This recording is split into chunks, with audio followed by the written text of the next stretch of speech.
Imagine two lawyers in a courtroom inside your head. One is arguing for your possibilities and you achieving your goals. The other is arguing for your limitations and why you don't deserve what you want.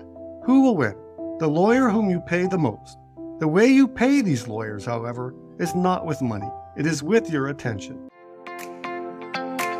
Welcome to Philosopher Insights, the podcast that delivers wisdom in minutes a day that you can put into practice daily and strive to master over a lifetime. The podcast committed to sharing ideas that encourage you to bridge the gap between who you are today and the person you aspire to be in the future. Hi, my name is Herb Lamba, and welcome to my podcast where I will share practical insights from the world's best authors. Knowledge isn't power. Applied knowledge is. The quest to become the best version of you starts right now. Hi, and welcome to Philosopher Insights. My name's Herb Lamba. Today, we're discussing the laws of luck, the success system that never fails. The author of the book is Brian Tracy, and this book is published in 2023. I want to share a number of my favorite insights, starting with the law of probability, law of desire, the winning edge, law of substitution, the ultimate faculty, focus and concentration, law of willingness, and finish it off with a closing thought. So let's begin with the introduction. Quote, "Everyone wants to be healthier, happier, more prosperous, and more satisfied. Yet only a few are really living happy, fully functioning, self-actualizing lives. Most people have the uneasy feeling that they could be doing far better than they are today, if only they knew how. They are living well below their inborn potentials for success and happiness. They could be far healthier, earn more money, achieve greater success, recognition, and esteem, and enjoy more satisfying lives than they are today. I was told that successful people were just lucky. Those who were unsuccessful and unhappy were just victims of bad luck. Did this mean that people who started off from limited backgrounds, worked hard, studied hard, and pulled themselves up into prominence by their own application and effort were merely lucky? Did this mean that people who had come from all over the world with no friends, no language skills, no money, and no opportunities, but had become successful were just lucky? It didn't make sense to me. What I learned and what I'm about to share with you is the result of more than 25 years of study in the thoughts, feelings, actions, behaviors, and decisions of successful people. The bottom line is luck is predictable. It's not a series of random, haphazard occurrences that one person gets a lot of and another person gets none. In fact, you can have all the luck you want if you do the things that so-called lucky people do." End quote. Today, I am delighted to dive into the most recent publication by Brian Tracy entitled The Laws of Luck. Within the pages of this book lie over 65 laws that possess a remarkable ability to ensure you become one of those lucky individuals in life. You may have encountered conversations where people attribute success solely to luck. However, let me unveil the truth. Prosperous people do not merely rely on chance and wish for favorable outcomes. Instead, they seize command over their own fate by utilizing proven laws of achievement. Astonishingly, it is indeed possible for you to manipulate and steer your own luck. I am genuinely honored to share a handful of my favorite insights from this book, so let's begin. Insight number 1, the law of probability. Quote, "Throughout this book, I'll be giving you dozens of ways to influence the probabilities of achieving the results you desire in virtually anything that you do. Here's an example. Imagine a person who has had too much to drink and who can barely stand up in a dimly lit room with a dartboard on the wall 30 or 40 feet away. This person has an endless supply of darts to throw at that dartboard. He's not clear-eyed or alert and has no experience of dart throwing, but he begins throwing the darts. What are the odds that this person will hit the dartboard? They are not particularly good, but in all probability, if he throws enough darts in the direction of the board, sooner or later, he will eventually hit. This is one of the key lessons of life. No matter who you are or what situation you're starting from, if you try enough times, learn from every try, and persist over and over in aiming at a goal that's important to you, you must and will eventually hit the bullseye. It's not a matter of luck. It's simply a matter of probability." End quote. I really love this example because most people spend their lives waiting for their luck to kick in, when what they should be seeking to understand is the law of probability. If you have a clearly defined goal that is meaningful to you, and you would create a plan to achieve it, then your primary objective is to throw as many darts at that goal as you can for as long as it takes to hit the bullseye. People who quit too soon on any goal they thought was meaningful simply don't understand the law of probability, and they stop throwing darts thinking they will never hit their desired target.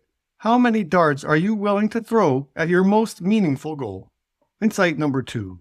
The law of desire. Quote, the law of desire says that the only limitation on your abilities is how badly you really want something. Your desire determines your destiny. The fire of desire determines your constancy and intensity of purpose. Desire is the fuel of ambition. Desire is the power in your personality. The primary reason people don't accomplish much is that they're not passionate enough about what they want to be, have, or do. They don't desire it enough. The only way you can have an intense, burning desire for a specific goal, personal or otherwise, is for that goal to be an expression of your true values. It must be consistent with your vision of the person you really want to become in your life. The only way to make a difference with your life is by figuring out how you're going to make a difference in the lives of other people. End quote. If desire is so important to success, why do so many people lack it? According to Brian Tracy, it comes down to goals and clarity of purpose. He shares a couple powerful exercises we can do to move towards building your desire. The first exercise he suggests is create a dream list. He says, quote, take a piece of paper and write out your dream list. Let your mind float freely. Imagine that you have no limitations. Now write down everything you would want in your life if you had no limitations whatsoever. Be sure to decide what is right for you before you decide what is possible. End quote. Now that is so good. Rather than embracing their aspirations and nurturing them, most people embark on an entirely different path of skepticism. They begin by envisioning their desires, followed quickly by a list of reasons as to why these dreams are unattainable, even before taking any positive steps toward realizing them. And the second suggestion is write 10 goals to achieve in the next 12 months. Quote, once you have finished your dream list, take another sheet of paper and write today's date at the top. Then write down at least 10 goals that you want to accomplish in the next 12 months. This is one of the most powerful exercises I've ever learned. When you make out a list of 10 goals that you want to accomplish in the next 12 months, you automatically move yourself into the top 3% of Americans. End quote. I highly recommend reading this book to truly grasp the significance of this exercise. But now, let me share one of my favorite paragraphs in the entire book. Quote, there are many differences between winners and losers. The loser always hears a piece of advice and asks, what if it doesn't work? But that's the wrong question. The right question for you to ask is, what if it does? End quote. Throughout my life, I have found myself in a familiar scenario time and time again. On numerous occasions, people have approached me with inquiries regarding the rationale behind my desire to put in all this extra effort. Simultaneously, they often take this opportunity to express their reservations about pursuing their own dream. Curiously enough, these conversations tend to start with a recurring phrase, yep, you nailed it. What if it doesn't work? Insight number 3, the winning edge. Quote, the future belongs to the competent. It does not belong to the well-meaning, the sincere, or the merely ambitious. It belongs to those who are very good at what they do. The most significant differences in income in America are between those who have continually increased their levels of knowledge and skill and those who have not. To earn more, you must learn more. It has often been said that knowledge is power. The fact is that only applied knowledge is power. End quote. I just love that, because to go to the next level, you cannot lose your passion for learning. This reminds me of another great book, So Good They Can't Ignore You by Cal Newport, where he says, quote, to summarize, I've presented 2 different ways people think about their working life. The first is the craftsman mindset, which focuses on what you can offer the world. The second is the passion mindset, which instead focuses on what the world can offer you. The craftsman mindset offers clarity, while the passion mindset offers a swamp of ambiguous and unanswerable questions. There's something liberating about the craftsman mindset. It asks you to leave behind self-centered concerns about whether your job is just right, and instead, put your head down and plug away at getting really damn good. No one owes you a great career, it argues. You need to earn it, and the process won't be easy. End quote. If you want the winning edge, simply pause and calculate how much time you invest in learning and growing. If you're not happy with your current investment, invest time in figuring out how you can spend more time in personal growth and development. Insight number 4, law of substitution. Quote, one of the most powerful of all luck factors is the law of substitution. Many people have told me that understanding this simple principle has changed their lives. The law of substitution says that your conscious mind can only hold one thought at a time, and you can choose that thought. You can substitute a positive thought for a negative thought any time you choose, and you are always free to choose the way you think and feel at any time. The way you act or react is a result of a choice that you have decided to make, either consciously or unconsciously. It's always a matter of choice, and the choice is always up to you." End quote. Here is parallel wisdom from Alan Cohen from his great book, Why Your Life Sucks, where he shares the idea of lawyers and bouncers in your head. He says, quote, "Imagine two lawyers in a courtroom inside your head. One is arguing for your possibilities and you achieving your goals. The other is arguing for your limitations and why you don't deserve what you want. Who will win? The lawyer whom you pay the most. The way you pay these lawyers, however, is not with money. It is with your attention." End quote.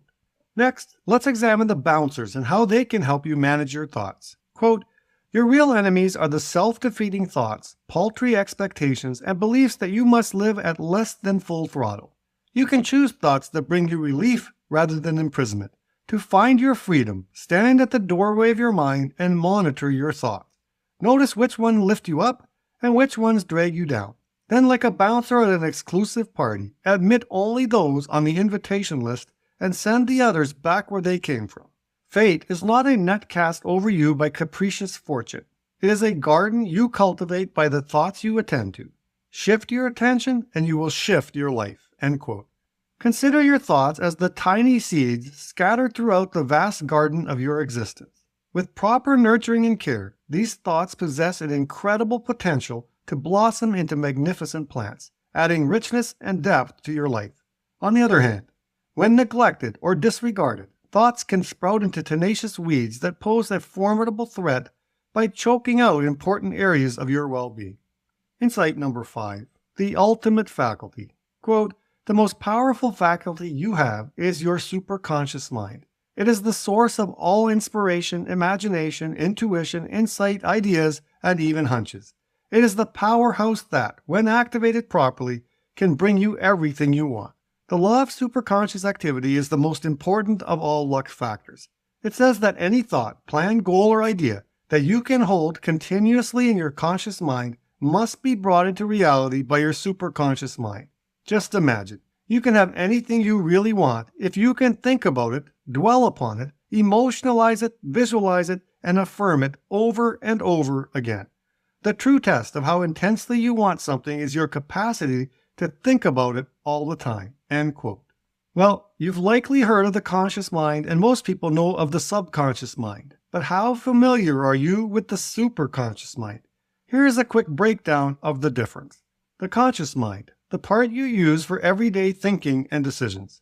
The subconscious mind, your hidden storehouse of memories and habits shaping your thoughts and actions.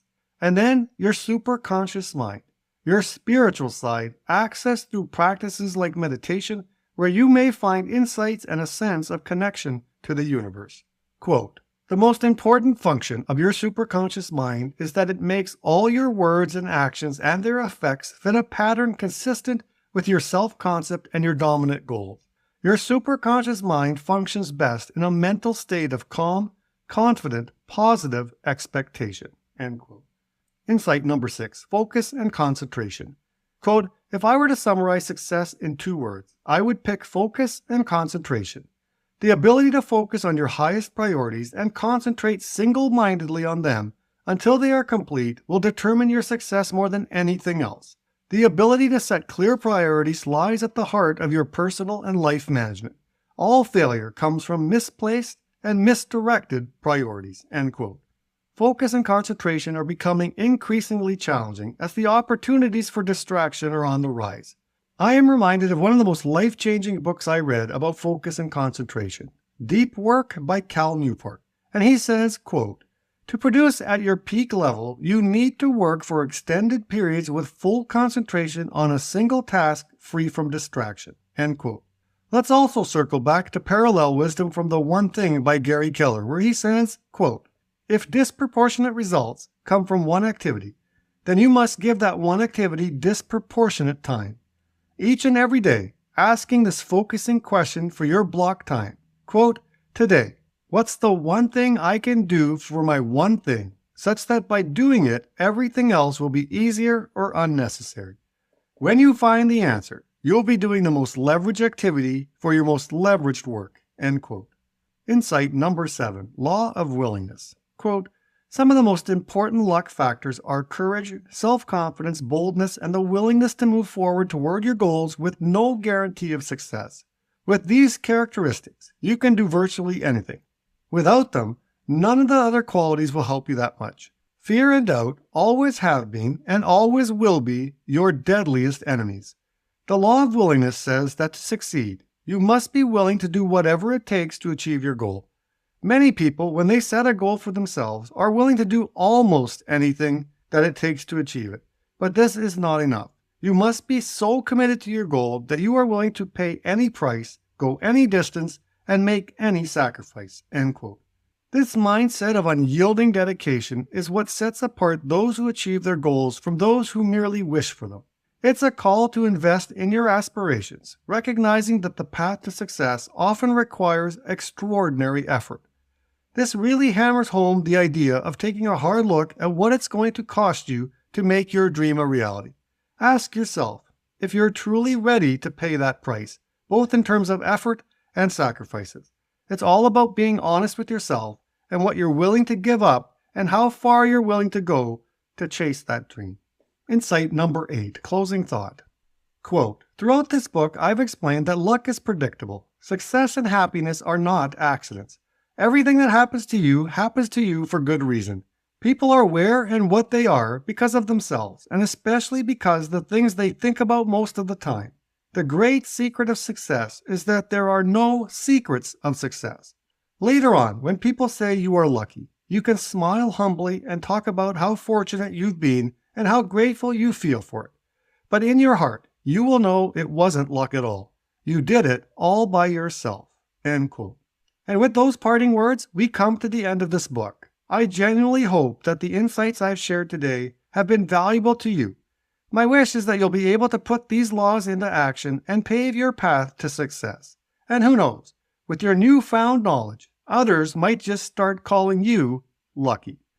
Until next time, stay curious and keep embracing the wonders of knowledge. Talk to you soon. You've been listening to Philosopher Insights with your host, Herb Lambert. If you enjoyed this episode and you'd like to support the podcast, please share it with others, post about it on social media, or leave a rating and review. Thanks again, and I'll see you next time.